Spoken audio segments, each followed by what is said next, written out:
Imagine trying to buy a home today with a mortgage rate of 18%. Yeah, not 6, not 7, 18. It sounds completely insane, right?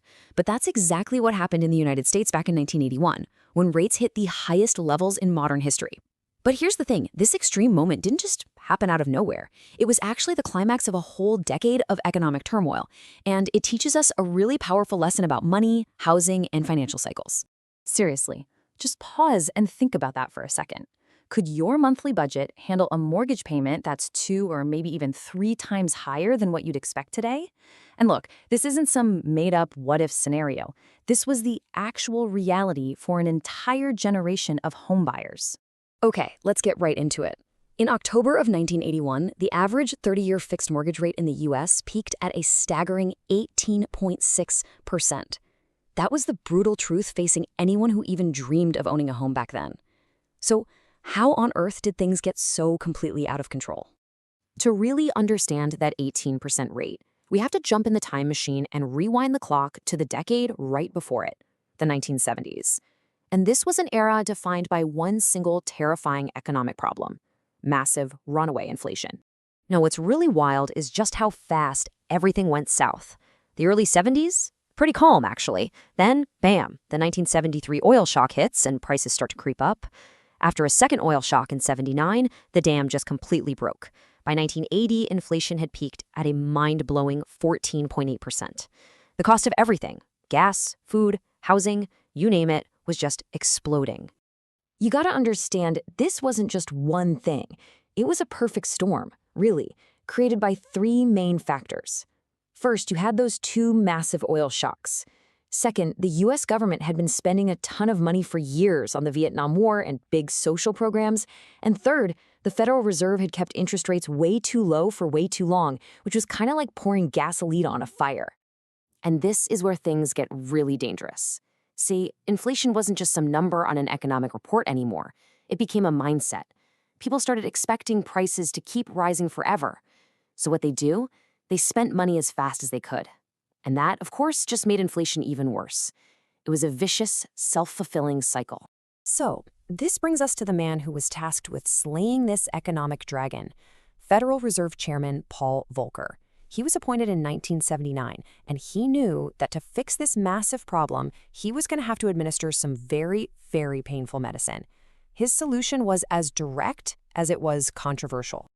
This was his mission. It was that simple. And he was supported by both President Carter and then later President Reagan. Volcker's job wasn't to gently nudge inflation down. Nope. It was to absolutely destroy it, no matter what the economic consequences were. His strategy was basically a form of economic shock therapy. By jacking up interest rates like crazy, he made it incredibly expensive for anyone, people, businesses, everybody, to borrow money. The goal was to slam the brakes on the overheated economy by forcing everyone to stop spending and investing so much. And believe me, he was not kidding around.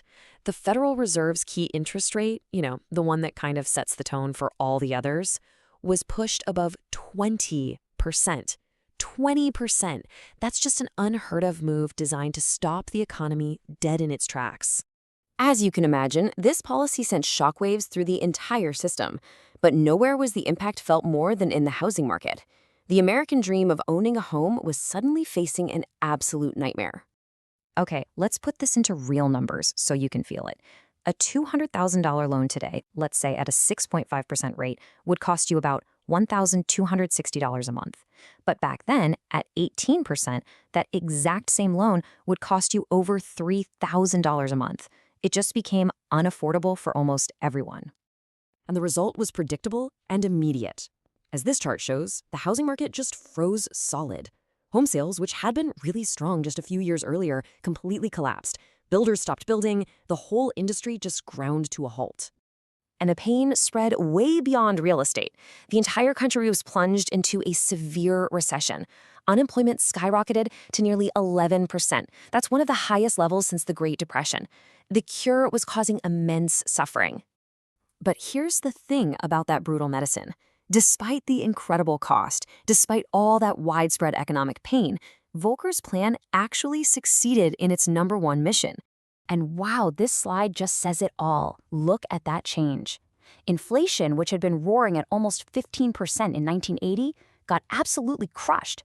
By 1983, it had fallen all the way down to a manageable 3.5%. The monster was dead. But, that peak in 1981 wasn't just an ending. It was also a beginning. It was the start of one of the most important economic trends in modern history, a nearly 40-year cycle of falling interest rates. Just look at this timeline. It shows the incredible journey downward. From that 18.6% peak, rates just began this long, steady decline. Decade after decade, the cost of borrowing money got cheaper and cheaper, eventually bottoming out below 3% during the pandemic. For a lot of us, this era of falling rates is the only one we've ever really known. And this 40-year tailwind of cheap money, it was like pouring jet fuel on the economy.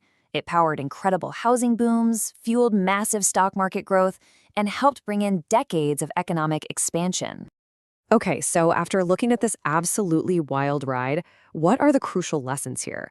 What can this extreme moment from 40 years ago teach us about our financial lives today? Well, the first big lesson is a tough one, and it's about economic policy.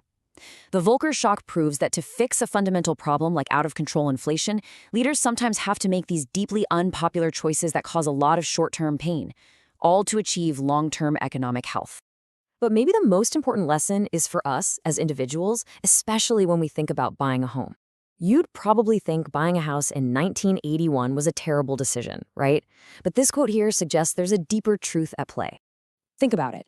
Anyone who bought a home with an 18% mortgage was able to refinance to a much lower rate just a few years later when rates started to fall. Their monthly payments plummeted, but the value of their asset, their home, kept on growing. So what's the real lesson? The interest rate was temporary. The asset was permanent. Which brings us right back to today. The story of 1981 is this powerful reminder that extreme moments often mark the end of one era and the beginning of another. After a 40-year cycle of falling interest rates, it really seems like we're entering a brand new chapter. And the question this whole story forces us to ask is, what will the next 40-year cycle look like?